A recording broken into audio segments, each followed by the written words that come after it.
You're listening to the Night Watch Records.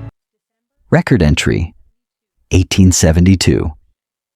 Tonight, we open a file from a time when the world fell into a shadow it could not comprehend.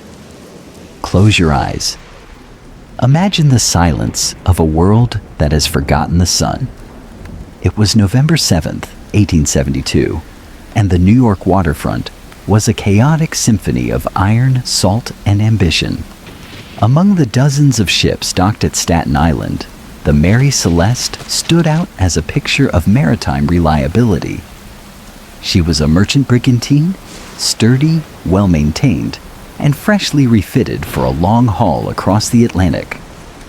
At the center of this mission was Captain Benjamin Briggs. Briggs wasn't the kind of man who believed in ghost stories or sea monsters. He was a seasoned mariner from a prominent seafaring family, known for his steady hand and ironclad discipline. But this trip was different. This wasn't just a cargo run. It was a family affair. Joining him on the voyage were his wife, Sarah, and their 2-year-old daughter, Sophia. They had packed Sarah's rosewood harmonium and enough supplies to make the captain's quarters feel like a home on the waves. The cargo was as volatile as the ocean itself.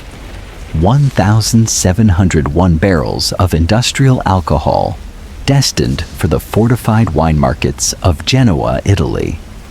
Along with a hand-picked crew of 7 veteran sailors, the Briggs family watched the Manhattan skyline dissolve into a gray Atlantic mist. For the first 2 weeks, the voyage was textbook.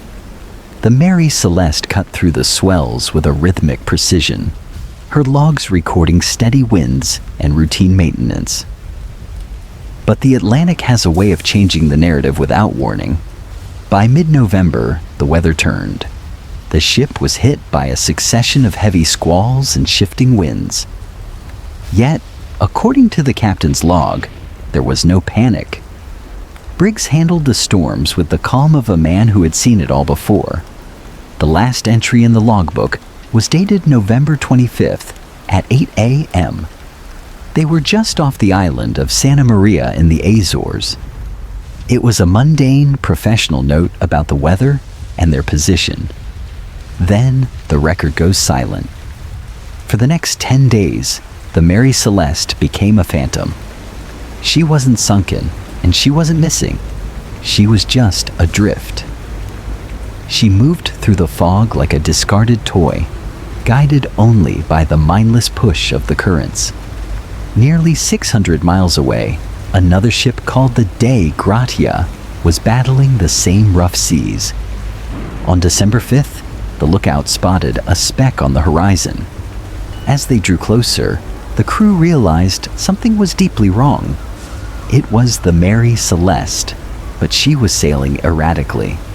Her sails were torn, and she was yawing back and forth as if the person at the wheel had simply fallen asleep or disappeared.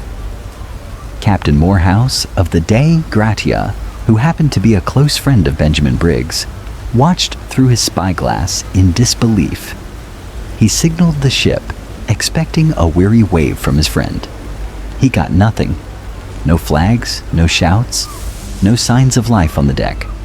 The only sound coming from the Mary Celeste was the groan of the rigging and the lonely cry of gulls circling the mast. A boarding party was assembled.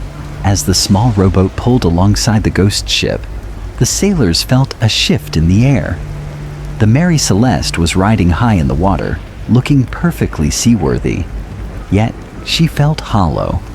When they finally climbed to the rail and set foot on the deck, they didn't find a disaster. They found a snapshot of a life that had been paused mid-sentence. When the boarding party from the Dei Gratia finally stepped onto the main deck of the Mary Celeste, they were braced for a scene of carnage. They expected to find the remnants of a pirate raid or a ship ravaged by a sudden plague. But the reality was far more unsettling. The deck was eerily tidy. There were no signs of a struggle, no bloodstains on the wood, and no evidence of a mutiny. First Mate Oliver DeVoe led the search, his footsteps echoing against the heavy timber. He moved toward the galley, expecting to find the cook at his station. Instead, he found a kitchen that looked as if the crew had just stepped away for a moment. The pots and pans were clean and stowed. The food supplies were untouched and abundant, enough to last the family and crew for months. The deeper they went into the ship's living quarters, the more the mystery deepened. In the captain's cabin, everything was remarkably normal. Sarah Briggs's rosewood harmonium stood in the corner, and her sewing machine sat on a table, a half-finished garment still tucked under the needle.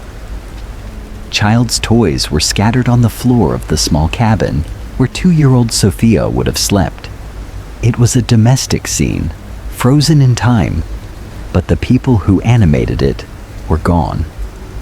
However, beneath the surface of this normalcy, there were signs of a frantic sudden exit. The ship's only lifeboat was missing. The binnacle, the wooden stand housing the ship's compass, had been shifted, and the compass itself was smashed on the deck. Most tellingly, the captain's chronometer and navigation papers were missing, though his logbook remained on his desk. The final log entry, dated 10 days prior on November 25th, gave no hint of disaster. It was a routine check-in near the Azores. This meant that for 10 full days, the Mary Celeste had been a ghost ship, navigating the unpredictable currents of the Atlantic with no one at the helm. The crew of the Dei Gratia checked the cargo hold next. They found the 1,701 barrels of alcohol, mostly intact. But they noticed something strange. The hatches, the heavy doors that sealed the hold, were wide open. In the maritime world, leaving your hatches open during a rough Atlantic crossing is a death wish. It invites the sea to swallow the ship. And yet, when they pumped the bilge, they found only a few feet of water, not nearly enough to sink a ship of her size.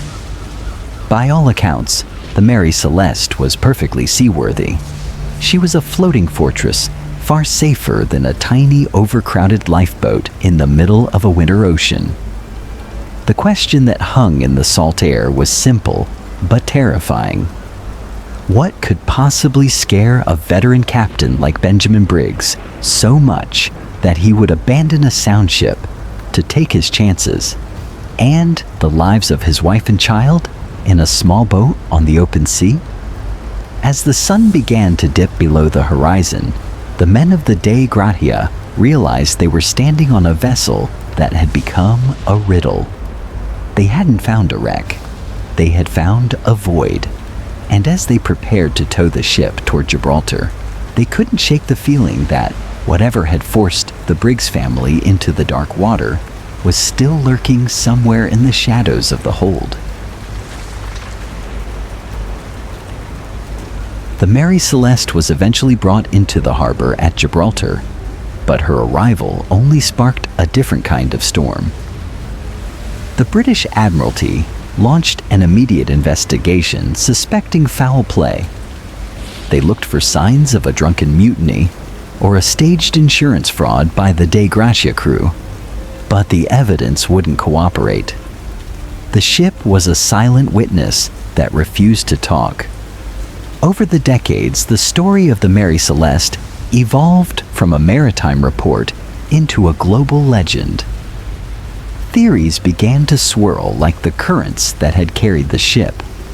Some suggested a seaquake had panicked the crew, while others pointed toward a rare waterspout, a maritime tornado that might have threatened to capsize the vessel.